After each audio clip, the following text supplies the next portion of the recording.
Саламатсыздар ма? Ыстық ауа райына байланысты біздің жолда келе жатқан жүк көлігіміз өртенді. Дер кезінде сөндіріп алғандықтан тауардың белгілі бір бөлімі ғана өртенді, қалғандары аман сау. Енді осы өртенген бөлік тауарлар үшін біз сіздерге тауарларыңыздың ақшасын қайтарып бергелі отырмыз. Және доставка төлеп қойған болсаңыз, оны да қайтарып береміз. Ол тауарлардың ақшасын қайтарып алу үшін мен сіздерге қазір бір видео инструкция көрсетем.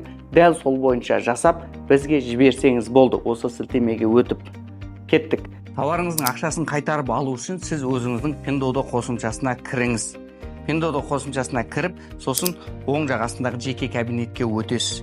Жеке кабинеттен кейін мен барлық тауарларым деген мына батырманы басасыз. Басқаннан кейін сізде тауар шығады. Біз трек-кодты жібердік, өртенген тауардың. Сізде көрініп тұр, өртенді деп. Сол тауарыңызды табасыз. Мысалға менде мына тауарын берсем, осыны табамыз да үстінен басамыз.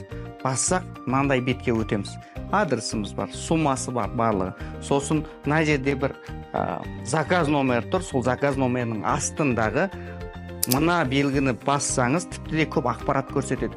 Сол ақпараттың ішінде сізде мына жерде трек-код тұр. Сол трек-кодты көшіріп аласыз, және осы бетті скрин жасайсыз.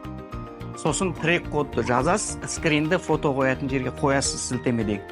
Содан кейін біз сізге бонус ретінде 3 күн ішінде сол тауарыңыздың ақшасын, доставка болса доставкасын өзіңіздің бонусыңызға, жаңа поста кошелегіңізге түсіріп береміз. Ыңғайсыздықтар үшін кешірім сұраймыз. Бізбен бірге болғаныңыз үшін рахмет.